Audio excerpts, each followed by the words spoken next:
Olá, tudo bem com vocês? É bom encontrar vocês aqui. Eu estou um pouco distante, hoje é dia 28 de fevereiro de 2024.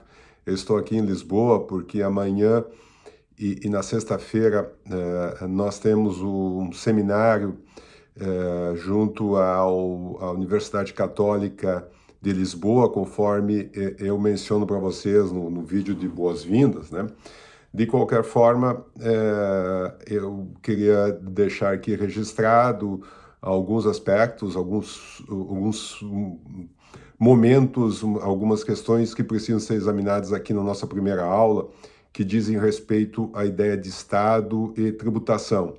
Então, essa aula é especificamente destinada aos alunos de Direito Tributário 1, é a aula introdutória que normalmente nós fizemos em todos os semestres, né? E hoje ela vai ser um pouco mais segmentada, né, em dois ou três momentos, né? Num primeiro momento, vocês terão esse vídeo aqui acerca da evolução da relação de Estado, tributação e direitos fundamentais. Num segundo momento, vão tratar especificamente aí, presencialmente, com a colega professora, a questão dos deveres fundamentais, né? E depois disso farão aí um pequeno seminário, e aí é muito importante nesse pequeno seminário que cada qual possa dar a sua impressão daquilo que compreendeu dos vídeos e dos outros materiais. Nós vamos disponibilizar uma farta gama de materiais aí sobre o tema dessa aula e sobre as demais, né? Para que me parece que esse processo de aprendizagem acontece de uma forma mais efetiva quando ele é multifacetado, né? Quando existe aí uma participação mais intensa. Então, vamos lá. A ideia de Estado, tributação, direitos fundamentais, né, e Constituição, praticamente é uma ideia que são ideias que andam de mãos dadas ao longo da história da humanidade. Vejam, até hoje nós falamos e utilizamos como sinônimo de Constituição a Magna Carta de 1215. E a Magna Carta, ela tem uma importância histórica justamente porque ela nos trouxe a ideia de que o Estado e o soberano, respectivamente, não poderia exercer o poder de uma forma ilimitada. Ou seja, os súditos ingleses estabeleceram um limite ao poder. Na época, o senhor rei João Sem Terra, que ascende ao poder e não possui terras, e o que ele faz? Ele vai tomando, vai confiscando terras dos súditos. Aí há uma revolta e é imposta a ele a primeira das constituições, que é conhecida como Magna Carta. Vejam a importância disso, porque ainda hoje nós utilizamos esse sinônimo e dois princípios, que não sei se os ingleses sabiam muito bem o que estavam fazendo, mas dois princípios que lá surgiram, eles ainda estão, inclusive, na nossa Constituição, que é o princípio da legalidade e o princípio da vedação ao confisco. Então, 1215 é muito importante porque, vejam, uma questão tributária faz nascer a primeira das Constituições e faz nascer a ideia de Estado como hoje nós conhecemos, né? Onde o poder é exercido dentro dos limites estabelecidos. E também, por isso de mãos dadas, né, surge a ideia de direitos fundamentais, que é o direito do cidadão de não pagar tributo se não haja uma previsão em lei. Bom, rapidamente avançando, chegamos um pouco adiante, né, com a Revolução Francesa, e a Revolução Francesa nos trouxe um outro princípio constitucional que ainda é muito caro para todos nós, que é a igualdade perante a lei. Vejam, é muito importante entender isso. A Revolução Francesa em nenhum momento visou a produção de uma igualdade substancial. Ou seja, a Revolução Francesa não tem nada a ver com o marxismo, por exemplo, que apregoava a ideia de igualitária no que diz respeito à riqueza, ao patrimônio. Ela apenas garantiu a igualdade perante a lei. E com isso ela nos trouxe um outro direito fundamental que ainda está vigente hoje na nossa Constituição, que é justamente, lá no artigo 5º nós encontramos isso, no campo tributário nós encontramos lá no artigo 150, inciso 2 da Constituição, que é a igualdade perante a lei. A lei não poderá tratar de uma forma desigual a iguais e, consequentemente, há de tratar de uma forma igualitária a todos aqueles que se encontram numa mesma situação jurídica. Normalmente nós vamos voltar a esse tema, vamos estudar isso quando estudarmos o princípio da igualdade, os princípios constitucionais tributários, na sequência do nosso conteúdo programático aí do direito tributário 1. E vejam, é interessante, a história sempre nos é muito rica. Aliás, já dizia Thomas Piketty, né, o autor do Capital no século XXI, entre todos os elementos do conhecimento, a história é aquele mais confiável. Então nós precisamos conhecer a história. E precisamos também conhecer a literatura. Aliás, a literatura nos ensina muito. Para nós, do direito em especial, nós temos muito a aprender com a literatura. E vejam, no livro, o famoso livro Os Miseráveis, de Victor Hugo, ele nos conta que à época da Revolução Francesa havia 300 mil residências na França apenas com uma porta. E a gente fica imaginando o porquê disso, né? Estilo arquitetônico, não. Isso decorria de uma questão tributária. Tributária por quê? Havia um imposto equivalente ao nosso IPTU, que incide sobre a propriedade, o ITR, a propriedade não urbana, cuja incidência estava condicionada à existência de aberturas, né, na residência. Então, o que os ricos faziam para demonstrar sua riqueza? Eles tinham residências com muitas janelas, muitas portas, né?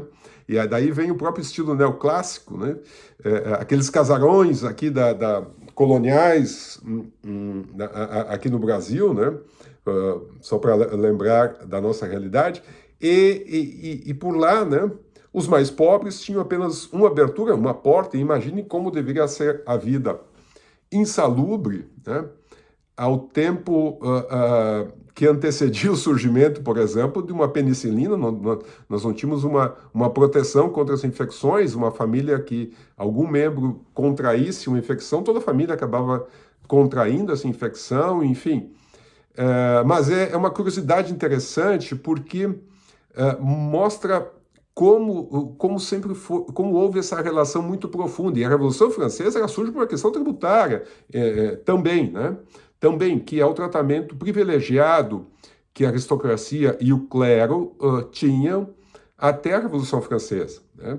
E vejam, ela foi muito violenta, houve muitas decapitações e tudo o que vocês conhecem. Aliás, tem um livro muito interessante de um autor francês chamado Max Galot, que conta a história da Revolução Francesa, a seu ponto de vista do rei, né, que também foi decapitado, toda a sua família foi decapitada, né, e depois os que assumiram o poder e implantaram o reino do terror, e aí nós temos a figura de Robespierre, também foi decapitado, né, então foi extremamente violenta.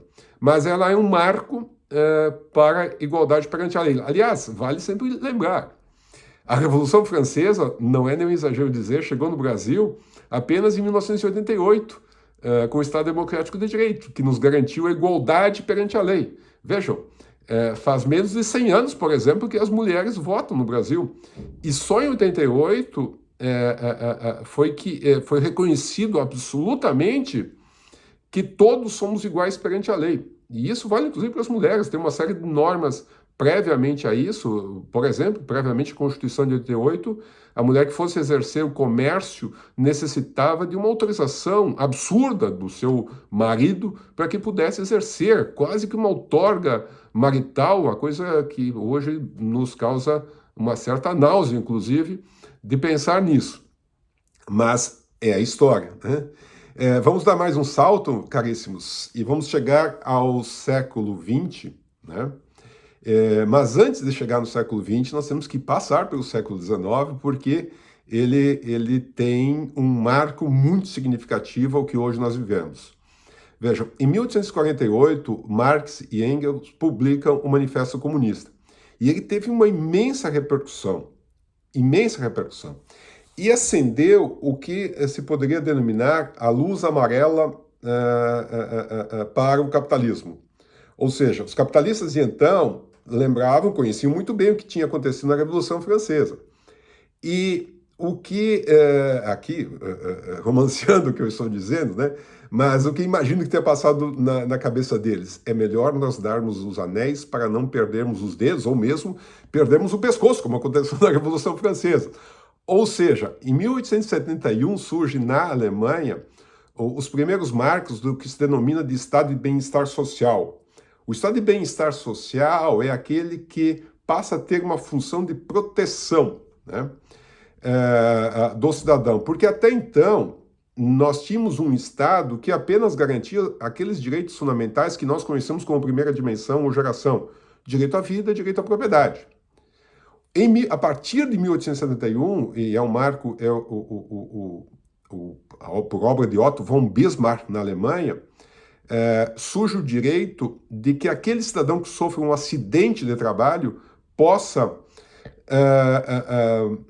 receber um valor, né, enquanto não estiver trabalhando. Imagine as condições insalubres, absurdas de trabalho que enfrentavam os operários, os trabalhadores nas indústrias alemãs, inglesas, lá do século, nas minas de carvão do século XIX. Então, o auxílio, né, nós poderemos aqui, auxílio acidente de trabalho, trazendo para a nossa Constituição, né, auxílio acidente de trabalho, ele tem esse marco.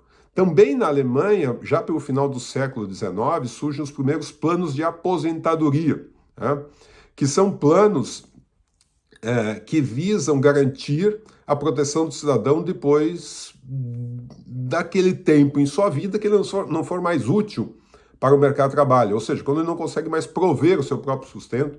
Então surge na Alemanha, e são os primeiros passos, né, daquilo que no século XX vem a se concretizar como Estado Democrático de Direito. Mas antes disso, nós temos um movimento importante, que é a Primeira Guerra Mundial. A Primeira Guerra Mundial é extremamente violenta, e às vezes nós damos uma importância menor a ela, dado o significado da Segunda Guerra Mundial, mas ela foi muito violenta. E, aliás, vale sempre lembrar os níveis de desigualdade vividos, por exemplo, na França, previamente a 1914, quando eclode a Primeira Guerra Mundial, eram níveis de desigualdade existentes muito significativos. E, aliás, tem autores como Thomas Piketty que sustentam que isso possa ter sido uma das causas, não só na França, a desigualdade em toda a Europa da própria guerra. Mas esse é um outro assunto, nós voltamos num outro momento. Mas logo após, né, temos dois momentos importantes que vocês estudam também em direito constitucional, que é a Constituição de Weimar, né, de 19, e a Constituição Mexicana, de 17, que acaba garantindo direitos dos trabalhadores. Vamos dar um salto na história, e vejam, vocês devem ter se preocupado quando eu comecei a falar em história em 1215.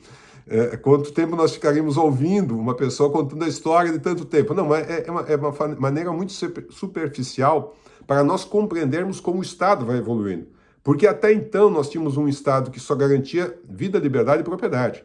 Portanto, tributação em níveis muito mais reduzidos. Com o advento desses novos direitos que surgem na Alemanha e depois da Segunda Guerra Mundial passam a ser implementados em larga escala na Europa, aliás, quando falo em Segunda Guerra Mundial, sempre me vem a ideia presente de que se poderia dizer, inclusive, que nós tivemos uma guerra mundial, porque a Segunda Guerra, na verdade, é uma consequência quase natural da Primeira Guerra Mundial. Então, não é absurdo, né, nós sustentarmos que a Segunda Guerra Mundial tenha sido uma consequência da primeira, e que talvez nós tenhamos só uma guerra, mas isso é uma forma só de ver e classificar. Bom, terminada a Segunda Guerra Mundial, uma multidão de mortos, nós tivemos uma quantidade expressiva de mortos, passa a ser consagrado um princípio que hoje para nós é muito caro, o princípio da dignidade da pessoa humana. Talvez, mais uma vez, o capitalismo tenha dado os anéis para não perder os dedos, né? Ou seja, o que chegou-se à conclusão? É necessário nós garantirmos direitos fundamentais aos cidadãos, porque a não garantia pode nos levar a tragédias, né? E aí talvez se tenha uma dificuldade de encontrar sinônimos, né? Como o que aconteceu na Segunda Guerra Mundial. E, em vista disso, os países passam a constituir, por suas constituições, um modelo de Estado que tem um elemento comum, a proteção do cidadão. Eu sei que a denominação é diferente. Os alemães denominam de Estado Social, os ingleses de Welfare State, né? Os franceses falam em État-providence. Vejam, os franceses chegam a imaginar que o Estado possa substituir a própria providência divina na proteção do cidadão. E isso é muito marcante, porque o Estado passa, para além de proteger vida, liberdade e propriedade, ele passa a responsabilizar-se por aqueles momentos de fragilidade do cidadão, do ser humano. E em que momentos nós estamos mais frágeis? Nos momentos extremos da vida. Na velhice, na infância e também naqueles momentos em que não se consiga prover o próprio sustento. No caso das mulheres, ao tempo da gestação ou logo após, em razão da maternidade, que tenham que se afastar do emprego formal, também, de uma forma geral, no caso da doença, né? A doença, ou mesmo do desemprego involuntário, quando a pessoa não consegue ter acesso a uma renda. Vejam, e aí o Estado diz o seguinte: enquanto você trabalhar e prover seu próprio sustento, eu cuido de você. Né? Enquanto você estiver trabalhando, eu cuido de você. Depois, ou enquanto você não prover o seu próprio sustento, eu, Estado, cuidarei de você. Né? E, evidentemente, que isso passa a custar muito para o Estado. Né? Em vista disso, aí vocês conseguem perceber aquela ideia que eu falava lá no início, né? Da evolução de Estado, direitos fundamentais, tributação. Surge o Estado de bem-estar social, vamos adotar a denominação inglesa, que passa a se responsabilizar por isso e, em decorrência, a necessidade de aumento na tributação. Né?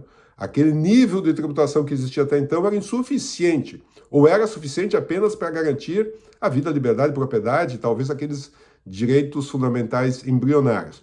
A partir de agora, há uma necessidade de garantir proteção à infância, à velhice, à maternidade, à ausência de renda. Estamos falando de direitos fundamentais que vocês conhecem na Constituição de 88. A aposentadoria, a licença maternidade, a licença paternidade, seguro-desemprego. Vejam como estão presentes. E aí, na Constituição da França, na Constituição da Alemanha, da Itália, mais recentemente, eu digo mais recentemente porque foi depois, né, da queda de Salazar em Portugal, aqui em Portugal, ou mesmo a Constituição de Portugal de 76, a da Espanha de 78, mas todas elas fundem ou criam uma ideia de estado de bem-estar social, proteção. Os Estados Unidos também tinha uma relativa proteção, e isso, pelo menos isso vai até meados dos anos 1980. Vejam, a partir disso, por um período muito importante, esse modelo de Estado dá certo, e dá muito certo. Tanto que a Europa consegue construir níveis de desigualdade muito reduzidos, níveis muito reduzidos de desigualdade, e esses níveis reduzidos de desigualdade acabam, inclusive, impulsionando o crescimento econômico, porque isso também vamos ver ao longo do semestre, sociedades muito desiguais, como a brasileira na atualidade, elas são disfuncionais economicamente. Então, por uns 30 anos funcionou muito bem. Aí esse modelo entra em crise. Entra em crise por uma combinação de fatores, o envelhecimento da população, afinal de contas, se o Estado está provendo saúde, as pessoas vivem mais, e se vivem mais, vão depender do Estado, por exemplo, em aposentadorias, por mais tempo. Né?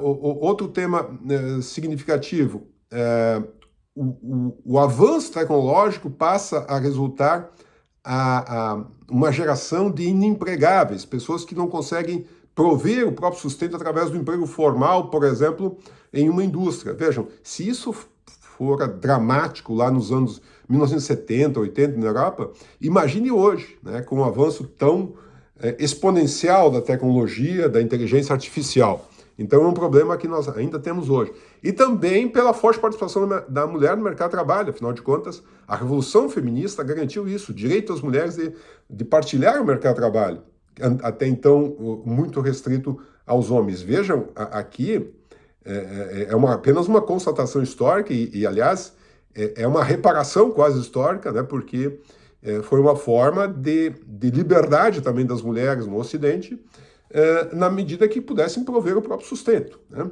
Então, essa combinação de fatores, e aqui não estou fazendo nenhum juízo de valor, né? Porque afinal de contas, quem pode ser contra o envelhecimento da população? Não sei se vocês sabem, mas a expectativa média de vida no início do século XX girava em torno de 35 anos. Ela duplicou antes do final do século XX. Portanto, nós tivemos um envelhecimento muito significativo da população. Ninguém pode ser contra viver mais, viver é uma maravilha, é uma coisa fantástica, mas isso significa um novo formato estatal. Aí esse Estado entra em crise e passa a se dizer o seguinte: bom, esse Estado é disfuncional. Não é possível, nós temos que voltar à ideia de Estado mínimo, Estado que só provê vida, liberdade e propriedade. Esqueça saúde, esqueça educação, proteção à infância, velhice. Se você quer se aposentar, pague. Se você quer saúde, pague. Se você quer ensino, pague. Né? O Estado só vai cuidar daqueles aspectos mais relacionados à proteção da vida, da liberdade e da propriedade. E aí surge o que se passou a denominar de neoliberalismo, né? Novo liberalismo. Que, aliás, eu acho que a própria denominação não me parece adequada, correta, por quê? O neoliberalismo ele tem um elemento muito diferente do liberalismo clássico. O liberalismo clássico foi uma afirmação do ser humano diante do Estado. O Estado não podia dispor da vida do cidadão, da propriedade. O novo liberalismo, né, ele tem um elemento que é típico dos nossos tempos, que é o individualismo. É um individualismo exacerbado e eu diria para vocês quase patológico. Quase patológico. Porque, vejam, meus caros, não vamos nos iludir, todos nós somos individualistas. Porém, quando isso é levado ao extremo, quando eu me importo com a vida do outro apenas para saber que eu estou melhor do que ele, ou eu não me importo com o destino do outro, dane-se ele, eu não estou me dando conta que eu estou indiretamente me prejudicando. Porque isso, o Alex de Tocqueville, o grande jurista francês, quando escreveu seu livro A Democracia nas Américas, em 1830, já tinha percebido, porque o Tocqueville vai para os Estados Unidos, e com o objetivo inicial de ficar um período pequeno para entender como aqueles colonos desprovidos de conhecimento, incultos se comparados aos franceses de então, como eles estavam erigindo um país tão próspero. Esse foi o objetivo. E ele fica 2 anos nos Estados Unidos. E volta e escreve essa famosa obra aí, que é um clássico, inclusive, do liberalismo, né? Em que ele nos traz uma constatação, que depois Zygmunt Bauman também repete em seus livros, né? Um grande sociólogo polonês da atualidade. Uma frase que é marcante, ao meu ver, e eu gosto de repeti-la. O indivíduo é o pior inimigo do cidadão. E nós vamos ver a questão da cidadania fiscal na sequência, e compreender um pouco isso também. Então, por que o indivíduo é pior que o inimigo do cidadão? Porque ele está preocupado apenas em autorrealizar-se. Ele esquece, como percebeu Tocqueville à época, que aquelas comunidades americanas que tinham um elemento de solidariedade, aliás, o tema da solidariedade nós vamos examinar também, a solidariedade é o elemento propulsor do próprio desenvolvimento econômico, porque preocupar-se com o destino do outro é tão fundamental como o próprio. O insucesso, o infortúnio de um membro da comunidade acaba afetando a todos. E é por isso que nós percebemos muito claramente a ideia de solidariedade que está na base da própria tributação. Afinal de contas, paga tributo aquele que não depende do Estado e deveria os destinos dos recursos serem para aqueles que mais dependem. Mas, bem, e esse movimento ganha muita força, o neoliberalismo ganha muita força nos Estados Unidos e na Europa, e especialmente o governo Reagan nos Estados Unidos, depois Thatcher na Inglaterra, e essa ideia passa a ser quase um consenso. E vejam, uma coisa é defender isso onde havia estado de bem-estar social, França, Inglaterra, Itália, os países do norte, Suécia, Dinamarca, Finlândia. Outra coisa, Alemanha, é sustentar essa concepção em países que nunca tiveram Estado Social. Ou o Brasil teve Estado Social, um Estado democrático e social de direito, ou um Estado que garantisse direitos fundamentais em uma profusão. Não, né? E vejam, onde o Brasil se encaixa nisso? O Brasil se encaixa nisso com a sua Constituição de 88. Percebam, se vocês fizerem uma espécie de linha histórica, quando eu penso essas questões, eu tento pensar como se a história fosse uma espécie de régua, né? Nós estamos caminhando e chegamos a 1988. Finalmente, em 88, o Brasil implementa seu Estado democrático e social de direito, fundado em dignidade da pessoa humana, cujos objetivos fundamentais a construção de uma sociedade livre, justa, solidária, a redução das desigualdades sociais regionais. Eu estou reproduzindo os artigos iniciais da Constituição. Reproduzindo os artigos. E a Constituição, aliás, nós vamos voltar também a esse tema, ela chega a ser didática, né? A Constituição é didática, porque ela diz quem nós somos, Estado Democrático de Direito, quais os princípios que nos governam, no artigo 1º, sobretudo, a dignidade da pessoa humana, e quais os objetivos, a construção de uma sociedade justa e igualitária, artigo 3º, redução de desigualdades sociais regionais, erradicação da pobreza, e depois ela diz como nós vamos fazer isso, realizando os direitos fundamentais, do artigo 5º, do artigo 6º, do artigo 7º. Então a Constituição é didática nesse ponto, né? Muito claramente perceptível, ao meu ver, isso. E a Constituição brasileira é uma verdadeira obra de arte. Aliás, ela foi copiada, assim, foi inspiração de outras posteriores, inclusive a própria Declaração dos Direitos Humanos de 2005, de Nice, ela tem um conteúdo muito próximo da Constituição brasileira. Bom, se o objetivo do Estado não é apenas garantir vida e liberdade, que são direitos fundamentais que também custam, né? Vida e liberdade, por exemplo, você tem que garantir segurança pública. O Estado se compromete a garantir saúde, proteção à infância, proteção à velhice, proteção à maternidade, proteção à doença, né? Esse Estado, ao se obrigar a isso, ele tem que tributar. Ele tem que tributar. Então, é natural que a tributação aumente. Aliás, vale sempre lembrar, a França dos anos 50 tinha uma carga tributária em torno de 24% do produto interno bruto. Em meados dos anos 80, essa carga chegou a quase 50%. Vejam o momento que o Brasil implementa seu Estado Democrático de Direito, o restante do mundo meio que está numa contramão, dizendo que esse modelo não funciona, né? E nós implementamos esse modelo em 88 com o objetivo de garantir tais direitos, né? E o que nós vamos avaliar na sequência é se nós fomos felizes ao construir esse modelo de tributação. Se ao garantir tais direitos, nós conseguimos dar efetividade a eles, né? Ou se esses direitos ficaram na condição de meras promessas constitucionais. Ou como a tributação se portou a partir daí, né? Quem pagou a conta dos tributos? Para onde foram os recursos? Esse é um tema que nós vamos examinar agora na sequência, num outro que me parece muito relevante. Examinar como nós temos a tributação aqui no Brasil, na atualidade, como aconteceu nesses últimos mais de 30 anos, como se portou a tributação. Se ela está ou não de acordo com a Constituição que nós temos. Eu posso adiantar para vocês que o modo de tributar brasileiro é incompatível com a Constituição. O modo de tributar brasileiro é inconstitucional, porque ele vai na contramão dos princípios e objetivos fundamentais contidos no texto constitucional. É isso que nós vamos examinar na sequência. Muito obrigado.